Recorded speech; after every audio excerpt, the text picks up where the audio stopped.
most of what people care about can be thought of as a skill, right? I mean, well-being is a skill. Not suffering unnecessarily is a skill. Regulating, noticing your emotional life and regulating negative emotion is a skill. The moment you begin practicing mindfulness, which is just learning to pay close attention to the nature of your experience. You're not adding anything to your experience. You're just noticing what it's like to be you moment to moment, but in a way that is not reactive. You're not grasping at what's pleasant or pushing what's unpleasant away. You're just, to make this concrete, I mean, let's say you have a fear of public speaking, right? So you're about to go out on stage and you feel anxiety. The default state of someone who doesn't want to have that experience is one to, in advance worry about that experience. I mean, the anxiety is kindled just by the mere thought of what you have to do. Then, once you feel the butterflies, you are at war with them, right? Your mind contracts around it. Like, I see people do this all the time. They're relaxed. I'm unhappy. When am I?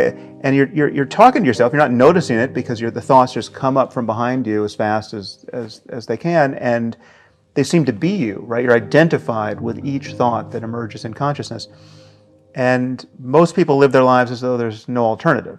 We're not given a rule book for how to operate a human mind, right? And there's no place in a normal education where it's even indicated that there's an alternative here. And so we kind of stumble out into adulthood, more or less assuming that we'll always have the minds we have, and that really the only thing we can do to really upgrade our firmware is to just add new content. We can read books, we can develop interests, but there's nothing at the sort of root level of our emotional and cognitive life that can change. And so mindfulness is a way of kind of dropping a little bit lower and realizing, so in this case, if you're feeling anxiety, there's actually a place from which you can just feel it, right? And be actually indifferent to it or anything else you could be feeling. I mean, just notice that there's even an unpleasant sensation.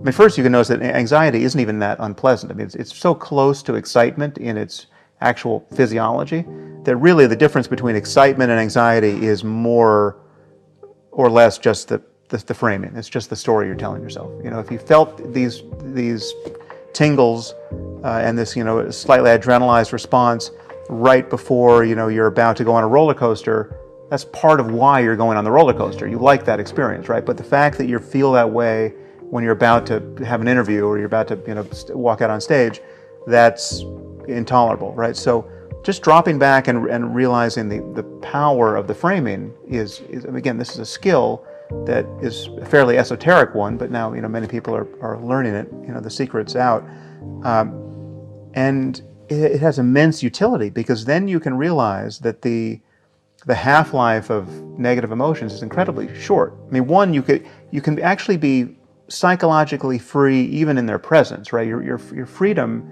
and your well-being isn't even predicated on getting rid of the physiology, right? Like it can still be there, but if you're not continually thinking about all the reasons why you should be anxious, the physiology dissipates very, very quickly. And that's true for anger, it's true for anything that is classically negative. Now, if we're talking about a clinical depression, it's useful to say that there's a physiology to this that can be driven from below in a way that's not narrowly responsive to their thinking, right? So it'll tend to produce depressive thoughts, and the depressive thoughts will tend to feed back on the state. And everything else that is good to do that people sort of lose their commitment to doing at the worst possible time should be done. I mean, you have to sort of get behind yourself and push to exercise and to socialize and to do things that you may not want to do because those are good for you and help can break you out of it. But the normal range of psychological suffering, not clinical depression, but just feeling like life sucks and you're a failure and there's nothing, it's like you're stuck. That is a story of telling yourself a story. You're thinking, and you can either become more and more mindful of that and interrupt that more and more, and it should be you can reframe this continually and tell yourself a better story. Right? You can actually just engineer, you can change the code that you're running moment to moment. And I mean, just a very simple one, which I use, and I actually recently recorded this in a lesson on the app. Just gratitude, just thinking. This is actually, this particular maneuver is, I believe, comes from Stoic philosophy. I didn't actually get it from Stoic philosophy, but this sort of use of negative imagination, where you think of all of the bad things that haven't happened to you. Right. So if you're just, if you're stuck in traffic, driving to the job that you don't like, and you're frustrated, you can think of all the things that could happen to you, right, that haven't. And if any one of them happened to you, you would consider your prayers answered if you could just be returned to this moment, right? Like, you haven't been diagnosed with cancer, right? You've got 2 young kids, say, you want to live to see them grow up, and you could be the guy who today is going to find out you've got 2 months to live, right? And you have to, then the next 2 months is spent just unwinding your worldly affairs, right? You're not that guy, right? That hasn't happened to you yet. That's just more thinking, but it can have a profound effect. You can reframe your experience in a way that doesn't actually change anything material about your circumstance, and it can let the light in.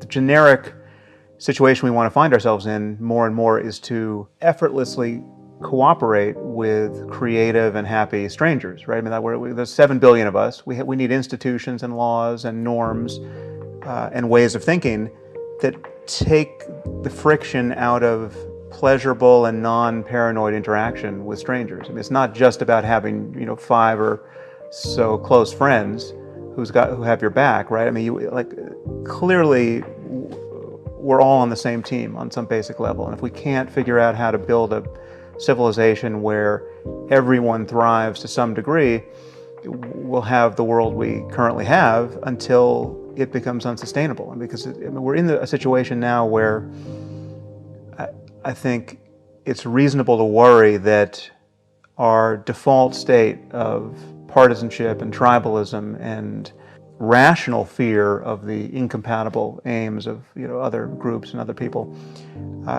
is unsustainable in the presence of more and more destructive technology. I think we have to get our act together psychologically and socially in a way that we haven't yet. It may be useful to have a slightly delusional, self-serving bias, right? To think you're coming off better than you are. Like, it may give you more enthusiasm for your life and more confidence. But anything that's too out of register is just delusion, right? And other people notice, and other people treat you like somebody who's just not tracking reality.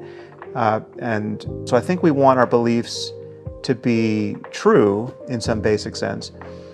And therefore, we want to be open to new evidence and better arguments perpetually, right? Because if you close yourself off, if you say, well, listen, I'm done thinking about reality, and I know what's true, then again, when more data comes in, when something's surprising, when one of your intuitions proves to be faulty, if you can't error correct, again, you're just going to fall out of alignment with what's going on in the world and what other people think is true as well. So really the only mechanism we have to do that is human conversation. Right? We have to be open to having other people point out errors in our thinking, and in the conversation we have with ourselves, we have to do likewise.